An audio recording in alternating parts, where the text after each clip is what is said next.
92% के करीब सभी जो गेहूँ हमारे आया है उसकी लिफ्टिंग हो चुकी है और भुगतान भी साथ के साथ सभी का हो रहा है। और जो पहले लंबी लाइनें कई बार लग जाती थी मंडियों के बाहर, वो इस बार कहीं भी किसी मंडी में लंबी लाइन या कोई किसानों को इंतज़ार करने के लिए ना करना पड़े, उसी के तहत जो हमने ये सुधार अब की बार मंडियों में किए हैं उसका अच्छा जो रिज़ल्ट देखने को मिला है। जल्दी ही इसकी घोषणा हो जाएगी और ये कैबिनेट में ये पास हो चुका है। और जैसे कि हमारे माननीय प्रधानमंत्री श्री नरेंद्र मोदी जी ने जो एक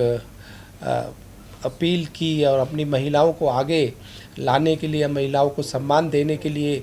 आरक्षण जो लोकसभा में दिया, और उसी के तहत हमारे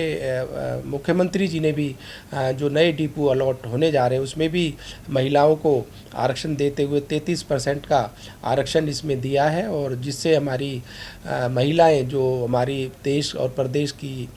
आधी आबादी का हिस्सा है वो भी मजबूत हों, वो भी आगे बढ़े, उनको भी सम्मान मिले। उसी के तहत ये रिजर्वेशन, ये आरक्षण महिलाओं को नए डिपो में दिया गया है। देखो, जो हमारे माननीय प्रधानमंत्री श्री नरेंद्र मोदी जी ने एक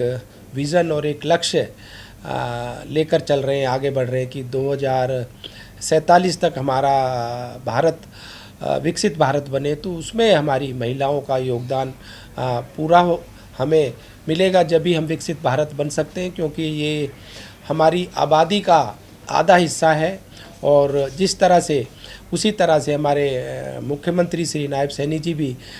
ये कहते हैं कि बिना महिलाओं के जो हम विकसित भारत का सपना देख रहे हैं वो पूरा नहीं हो सकता। देखो, एलपीजी की भी अगर बात करें, किसी तरह की कोई भी कमी हमारे पूरे प्रदेश में, पूरे देश में नहीं है। क्योंकि समय समय पर हमारे मुख्यमंत्री जी जब से ये दिक्कत पूरे देश में, पूरे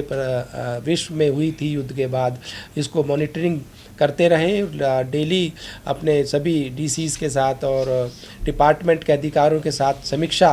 बैठक करते थे और इसकी मॉनिटरिंग करते रहते थे। इसी वजह से किसी भी तरह की एलपीजी जो सिलेंडर है कहीं भी पूरे प्रदेश में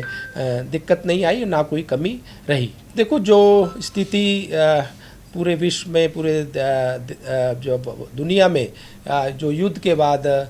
ख़राब हुई है, उसके बाद सभी देशों ने अपने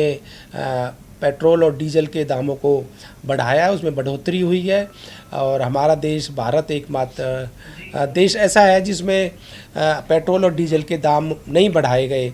और अगर ये युद्ध आगे बढ़ता है और ये युद्ध और लंबा चलता है तो स्थिति को कंट्रोल करने के लिए उन्होंने कहा है कि अपील की है कि भाई जितना हो सके पेट्रोल डीजल की बचत हम करें, चाहे उसके लिए सरकारी वाहनों का इस्तेमाल हो, पूलिंग हम अगर कर सके करें, या अगर कोई हमारा वर्क फ्रॉम होम अगर संभव हो सके तो वो भी कर सके। तो इसको आगे स्थिति जाके ना कोई ख़राब हो, उसके लिए जो अपील की है हमारे प्रधानमंत्री जी ने।